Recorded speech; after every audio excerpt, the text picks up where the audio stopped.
الحمد لله رب العالمين والصلاة والسلام على سيد المرسلين وعلى آله وأصحابه أجمعين. فأعوذ بالله من الشيطان الرجيم. بسم الله الرحمن الرحيم. قال الله عز وجل يعيدكم ويمنيكم وما يعيدكم الشيطان إلا غرورا.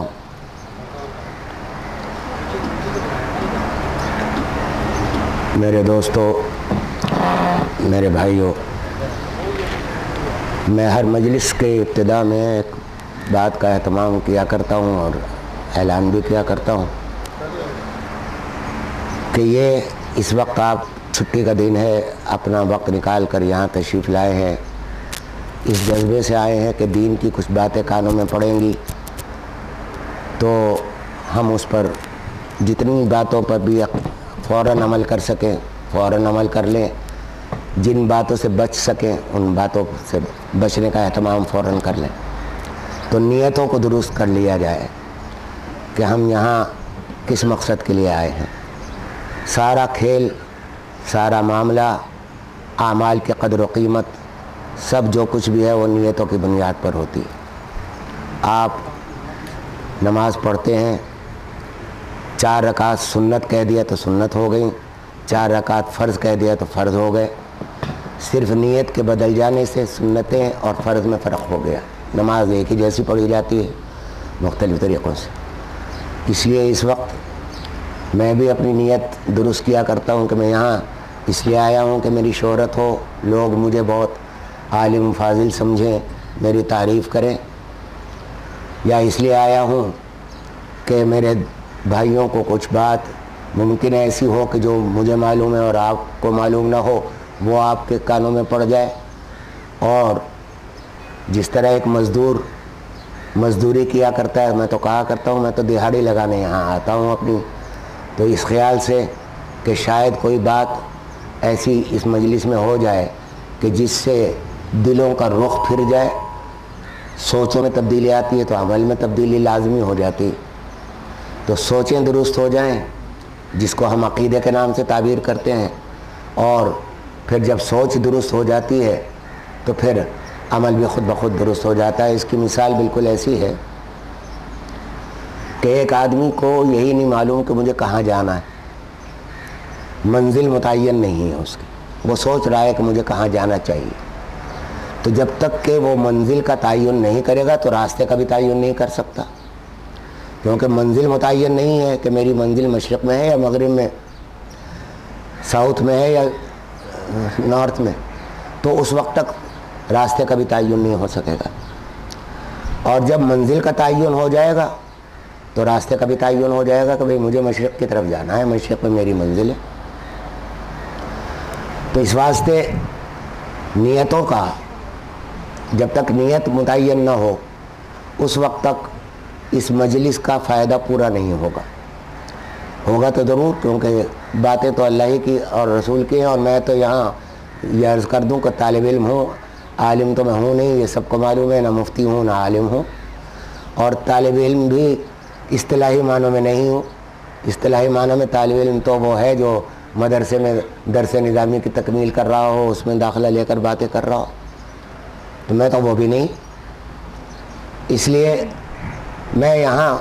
یہ عرض کر دوں کہ جو کچھ بھی عرض کرتا ہوں، اب حافظہ بھی نہیں رہا، پہلے حافظہ ماشاءاللہ قوی تھا بہت، مجھے بڑی بڑی عبارتیں محفوظ رہتی تھیں، لیکن اب حافظہ کمزور ہو گیا ہے، تو یہاں جو کچھ عرض کرتا ہوں وہ کچھ یا تو پڑھا ہوا ہے اپنے بزرگوں کی تحریروں کا، یا کچھ سنا ہوا ہے، اور بزرگوں کے چہرے دیکھیں، اللہ نے ان کی صحبت جتنی بھی ہو سکی اللہ تعالیٰ نے عطا فرمائی، یہی میری سب سے بڑی کوالیفیکیشن۔ تو میں نے یہاں ابھی قرآن کریم کی ایک آیت بطور تبرک کے اور برکت حاصل کرنے کے لیے پڑھی ہے، موضوع سے تعلق شاید ہو جائے گا اس کا۔ تو میں یہاں پہلے یہ عرض کر دوں کہ نیت ہماری یہ ہونی چاہیے کہ ہم جو کچھ بھی سن رہے ہیں، جو کچھ کہہ رہے ہیں،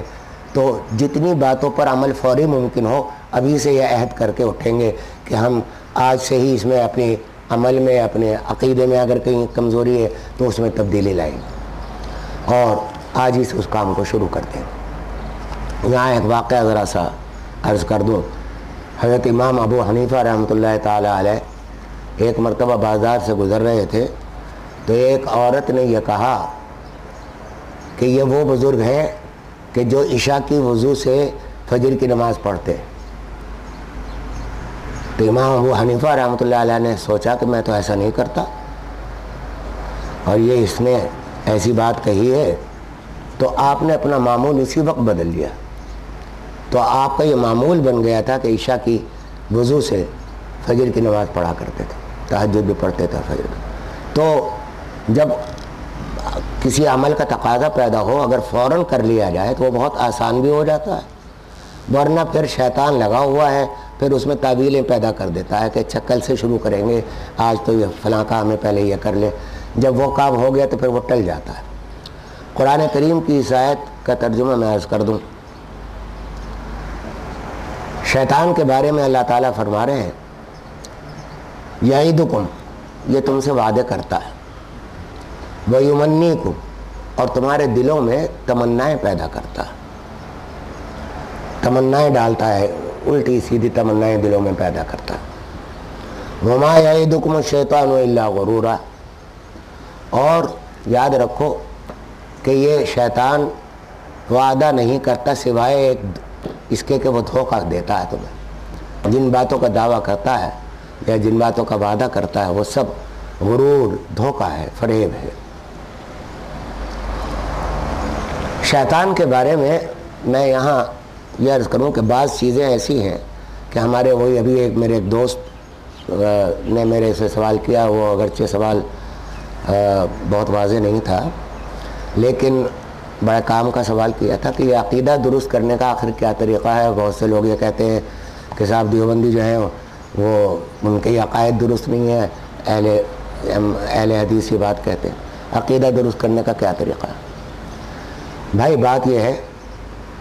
کہ عقیدہ تو خود بخود درست ہو جائے گا اگر دل میں محبت اللہ تعالیٰ پیدا فرما دیں، حق تعالیٰ شاء اپنی محبت کا ایک ذرہ دل میں ڈال دیں تو پھر محبوب کی ہر ادا سمجھ میں آ جائے گی کہ محبوب کس بات سے خوش ہو رہا ہے، کس بات سے ناراض ہو رہا ہے، خود بخود عقیدے درست ہو جائیں گے۔ محبت کا کیا جو ڈرائیور ہے یہ چاہیے کہ محبت کی جو فورس ہے یا قوت جو ہے یہ دل میں اگر آ جاتی ہے تو پھر عقیدے بھی خود بخود درست ہو جاتے ہیں، پتہ لگ جاتا ہے کہ میرا مالک میرا کس بات سے ناراض ہو رہا ہے، کس بات سے راضی۔